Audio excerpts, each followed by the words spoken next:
పాత్రికేయ మిత్రులందరికీ నమస్కారం. ఈరోజు నిజానికి నా ఆరోగ్యం పూర్తిగా కుదుట పడకపోయినా మరి మా పెద్దలు పార్టీ అధ్యక్షులు కేసీఆర్ గారి ఆదేశం మేరకు, ఎందుకంటే మేము వ్యక్తిగతంగా ఎన్ని దూషణలైనా పడతాము, ఎన్ని తిట్లైనా తింటాము, ఎన్ని అవమానాలైనా సహిస్తాం. కానీ గత సంవత్సరన్నర కాలంగా మమ్మల్ని నోటికొచ్చిన బూతులు మాట్లాడినా, నోటికొచ్చిన పద్ధతిలో దూషించిన, చివరికి మా నాయకుడి చావును కోరుకుంటూ నికృష్టపు రోత మాటలు మాట్లాడినా మేము భరించుకున్నాం, సహించుకున్నాం, కోపాన్ని తమాయించుకున్నాం, పంటి బిగువున బరాయించుకుంటూ వస్తున్నాం. వ్యక్తులుగా మమ్మల్ని అందరినీ, ఇక్కడ కూర్చున్న వాళ్ళందరినీ ఎన్ని తిట్టినా పడతాం. శాసనసభలో కానీ బయట కానీ ఎంత రోత మాటలు మాట్లాడినా పడ్డాము, పడతాం. కానీ వేల మంది త్యాగాలతో, దశాబ్దాల పోరాటాల ఫలితంగా, అందులో ముఖ్యంగా ఏ రాజకీయ పార్టీ అందులో లేని నాడు,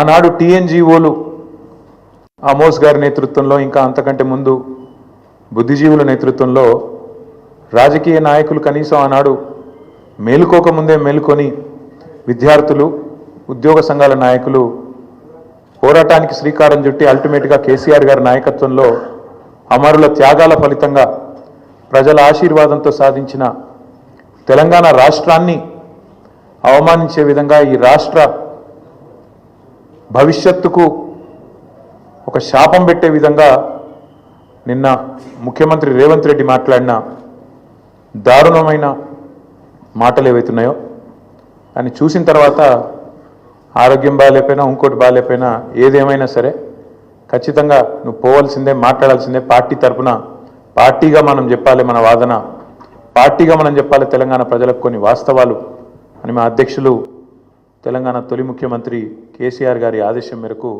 ఇవాళ మనందరం ఇక్కడ కూర్చుని ఉన్నాం.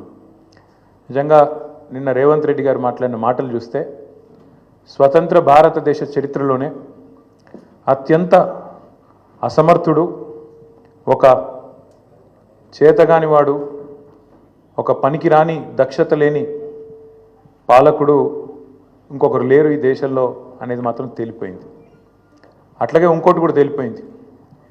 ఏవైతే వీళ్ళు ఒక 420 హామీలతో అభయహస్తం అనే పేరు మీద ఇచ్చిన మేనిఫెస్టో, అందులో సబ్బండ వర్గాలకు కలిపి 420 హామీలు ఏవైతే ఇచ్చినరో, కాంగ్రెస్ మేనిఫెస్టో ఈ శతాబ్దపు అతిపెద్ద మోసం అనేది కూడా తేలిపోయింది.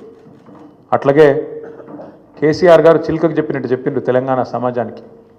ఢిల్లీ పార్టీలను నమ్మితే 60 ఏళ్ళు గోసపడ్డం, మళ్ళా మోసపోతే ఢిల్లీ పార్టీల చేతుల్లా మళ్ళా గోసపడతాం, మళ్ళీ ఆగమవుతాం అని చిలుకకు చెప్పినట్టు 100 సభలు మాట్లాడితే ప్రతి సభలో తెలంగాణ సమాజానికి ఒక అన్నగా, ఒక సోదరుడిగా, ఒక తండ్రిగా వారు చెప్పడం జరిగింది.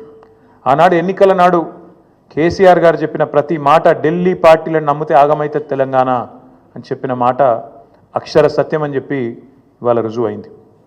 ముఖ్యమంత్రి గారు మాట్లాడుతూ నన్ను ఎవరు నమ్ముతలేరు, అప్పు ఉడతలేదు, ఢిల్లీకి వెళ్తే దొంగను చూసినట్టు చూస్తుండ్రు, అపాయింట్మెంట్ కోసం పోతే చెప్పులు ఎత్తుకపోతాడేమో అని భయపడుతున్నారు. నాకు తెలిసి అయితే నాకు దగ్గర 48-49 ఏళ్ళు ఉన్నాయి.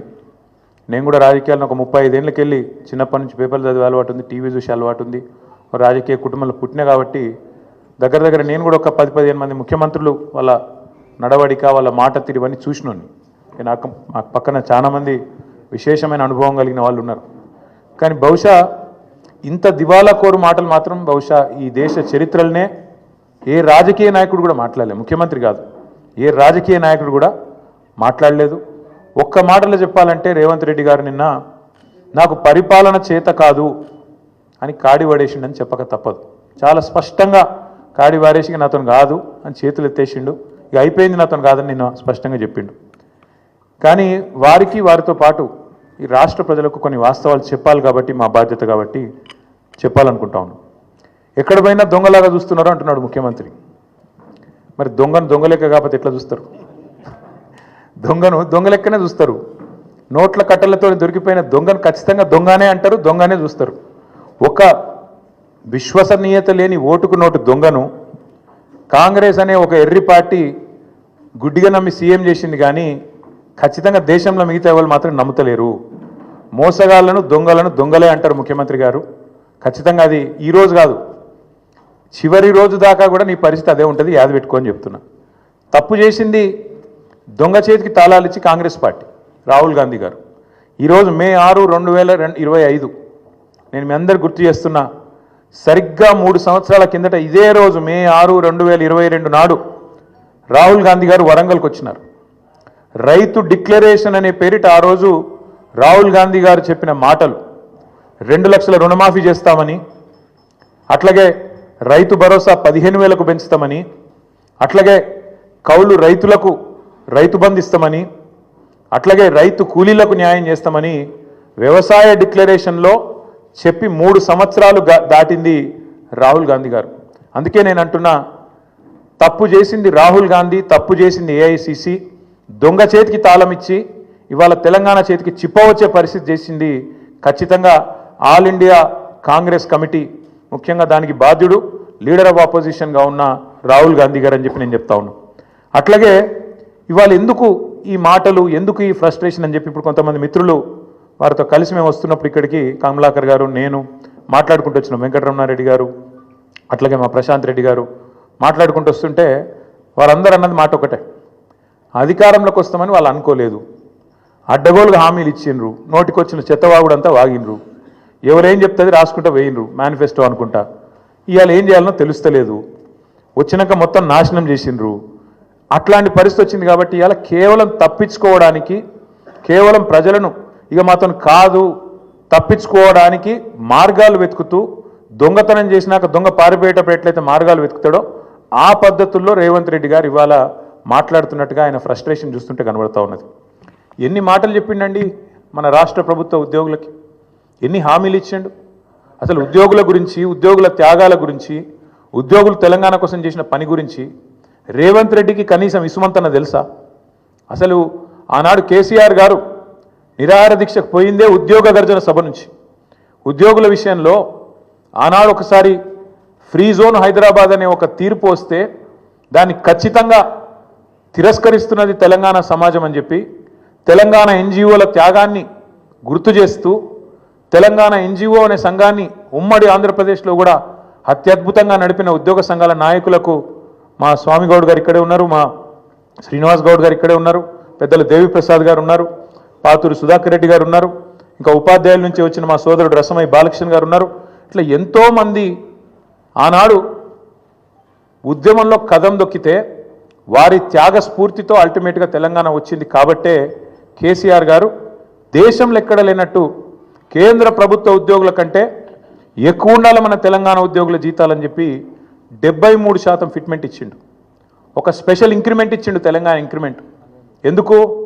ఒకటే కారణం, ఉద్యోగులు వేరు మేం వేరు కాదు, ఉద్యోగులే ఉద్యమకారులై కదం దొక్కిండ్రు, ఉద్యోగులే అత్యద్భుతంగా ఆనాడు పెన్ డౌన్ చేసిన సకల జనుల సమ్మెలో తమ ఉద్యోగాలు పోతాయనే ఇబ్బంది కూడా లేకుండా, ఆలోచన కూడా లేకుండా తెలంగాణ కోసం కొట్లాడిన ఆ సోదరుల్ని ఇవాళ అవమానించడం అంటే, వాళ్లకు మిగతా రాష్ట్రంలోని ప్రజలకు చిచ్చుపెట్టే ప్రయత్నం చేయడం అంటే, ఇది ఒక ఉద్యమ ద్రోహి అయిన రేవంత్ రెడ్డి మాత్రమే చేయగలుగుతాడు తప్ప ఇంకోటి చేయలేడు.